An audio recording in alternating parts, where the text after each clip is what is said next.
Today on Across the Fence, we're going to come face to face with tropical wildlife like these monkeys as we join students from the University of Vermont in the jungles of Belize. The students are immersed in wildlife tracking and learning about the jungle ecosystem as they track the mysterious and elusive jaguar. Well, good afternoon, everyone, and thanks for choosing Across the Fence. I'm Will Michael in this afternoon for Judy Simpson.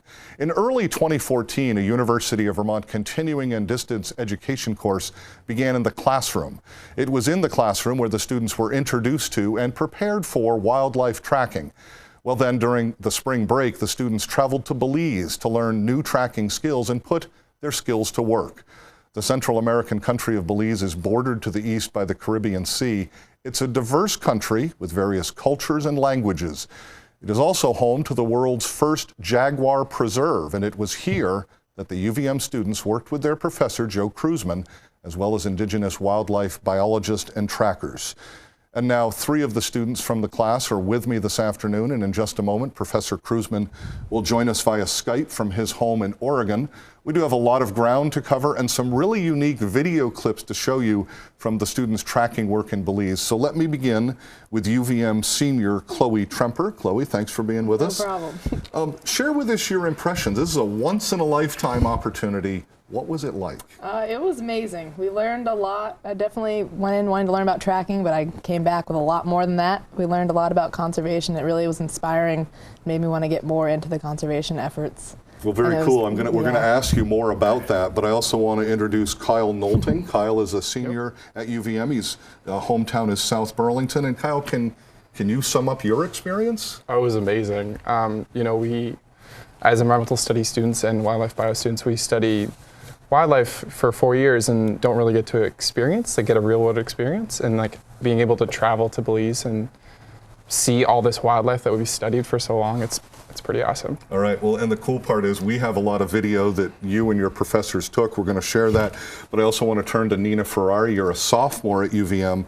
What was the biggest challenge for you in this hands-on, this huge learning environment? Yeah, I'd say for me it was when we were in country, just there's so many stimuli, you're in a jungle, there's so many new things to experience, but just to focus in on tracking and then step back and find these like bigger picture patterns was difficult but achievable. Mm-hmm. Well, again, as I say, we got a lot to talk about, sort of the introductory comments from our students.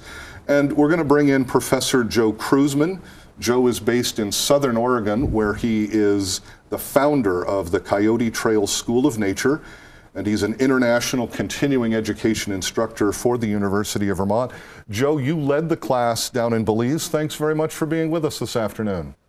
It's my pleasure. Thanks for having us on. As we kind of just heard from the students, or as we know, this is a wildlife tracking course, but it's so much more than that. Elaborate for us. Give us that introduction, please. Yes, this program bridges multiple disciplines and concepts for the student. It not only highlights biodiversity, but conservation planning on the local, the regional, and the international levels. For mammals and birds just don't recognize those borders. Now, you did find tracks as part of this trip, and I learned a little bit as we put this together. They found tracks on the first day, no less. So we're going to look at some of the video, Joe. Tell us what you found. This is day 1. Yes, we had located with a friend of ours, Melvis, who's a local regional guide. We found tapir tracks and puma tracks, as well as some bird tracks, a whole plethora of birds. What was interesting is on this puma track, which is a mountain lion, what they call a mountain lion down there in Belize in Central America, we could ascertain the difference between a puma track and a jaguar track on the very first day. Joe, as we see the video, my research tells me Belize gets some 140 inches of rain a year. Is this the rainy period that you were there? Is that mud, dried mud? What was the ground surface like? Yes, the substrate was mud. They do get rain, although it is the dry season. So we were there at a great time. It's hot, it's dry. They do get some showers. So there's still areas of puddles and pools and places where these animals will move.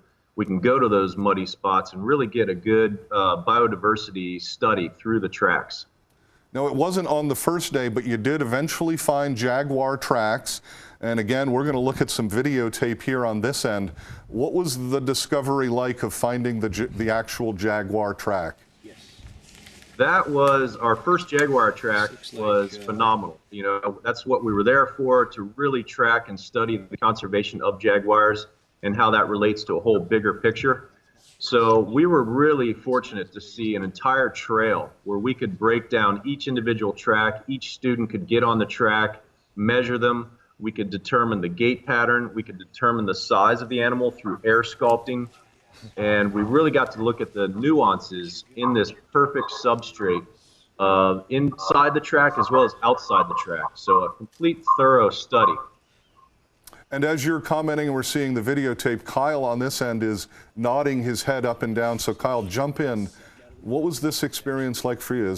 Again, this is a once-in-a-lifetime thing. It was unbelievable. Like, it was on the second day too. You know, I had no expectation of really, you know, they're pretty elusive animals. You're not going to see them at all. And just being able to see the track on the second day was really amazing. And they're huge. They're like that big.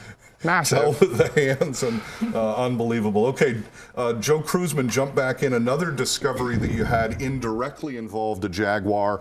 I should mention before we see this next clip that the discovery did involve a fresh wildlife kill in the jungle. So Joe, this was something pretty unique as we roll the video here.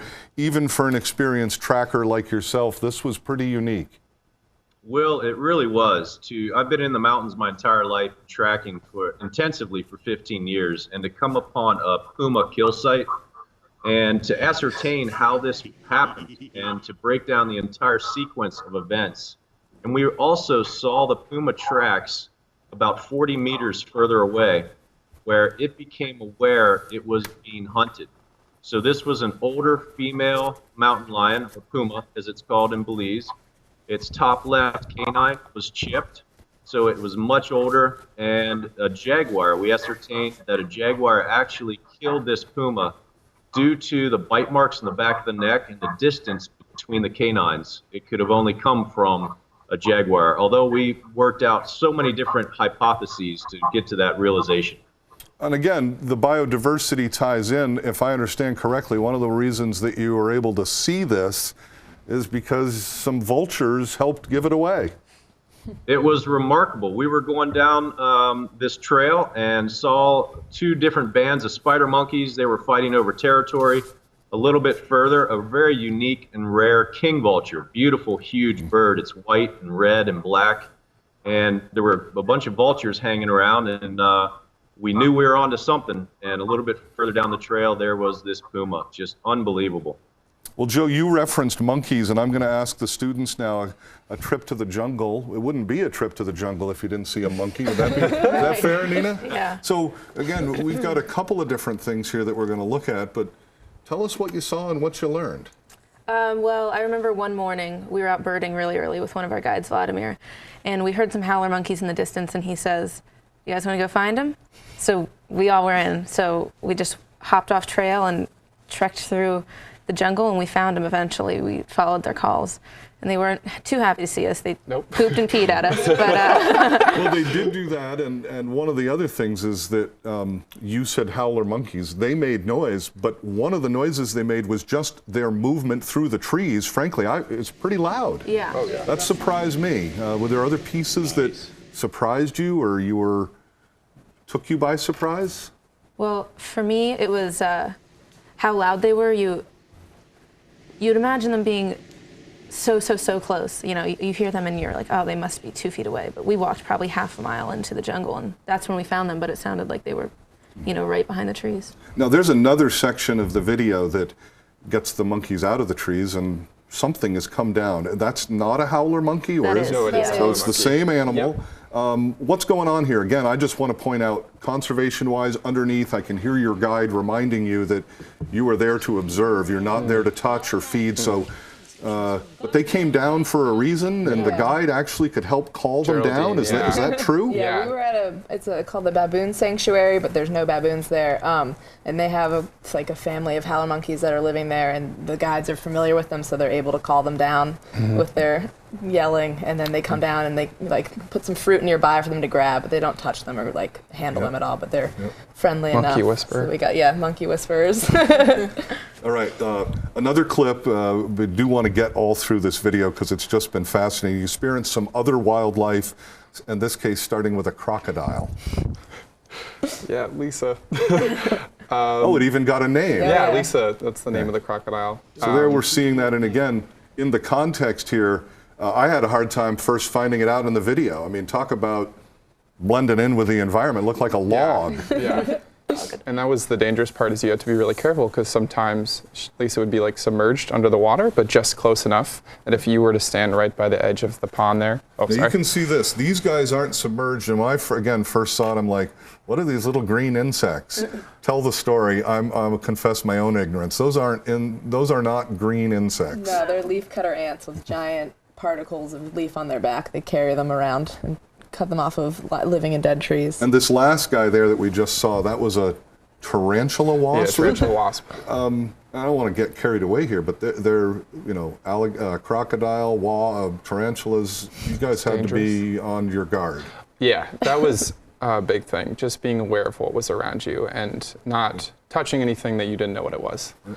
Well, we're going to bring Professor Kruzman back in. Joe, one of the main issues the students were there to do was to study and explore tracking. In a larger context, how does tracking relate, or how is tracking connected to conservation? That's a great question, Will. Trail cameras and GPS collars are a really effective tool for wildlife management. However, with the support from scientific tracking, where we have measurements, we have proper track identification, we can really determine entire population picture. And it's much more non-invasive than capture and handling the animals. And there's two examples.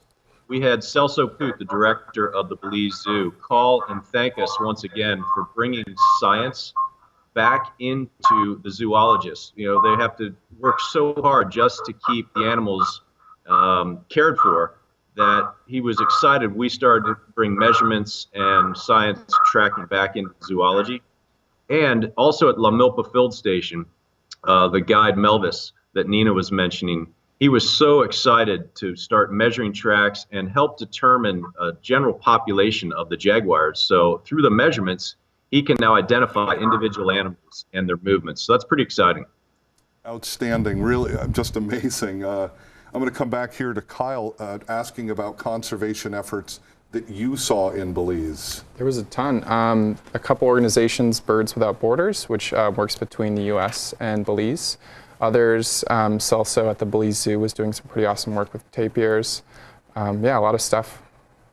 And Nina, with just a couple of minutes left, you heard from a number of guest lecturers while you were there. These were locals, indigenous people? Yeah, for the most part. That must have been fairly rich and fulfilling. What was the take-home message from them? Yeah, for me it was, they were really doing what they were doing based on their love for the environment, for wildlife, and that's what motivated them to do their research, which was exciting. We began this discussion talking about there was a classroom component before you went to Belize.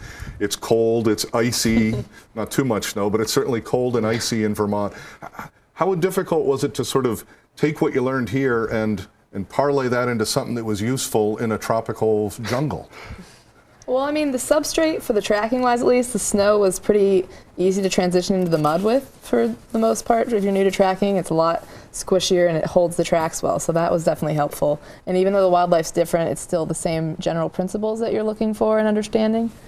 So it was easy enough to apply. I do need to stop us there as we're just about to run out of time. Before we go, let me mention that if you'd like to learn more about the UVM Continuing and Distance Education Program in Belize or any other continuing education program, you can check on the website that's on your screen. It's learn.uvm.edu. Chloe, Kyle, Nina, and a big thanks to you, Joe Kruzman, out in Oregon, for getting up at the crack of dawn to being with us. Just a real treat for me to be here and to share this story, and I thank all of you for coming in. Thank you. Thank Thank you. Yeah, thanks, guys. That is our program for today. We know you have choices, so thanks for choosing us. I'm Will Michael, inviting you to join us back here each weekday afternoon for another visit Across the Fence.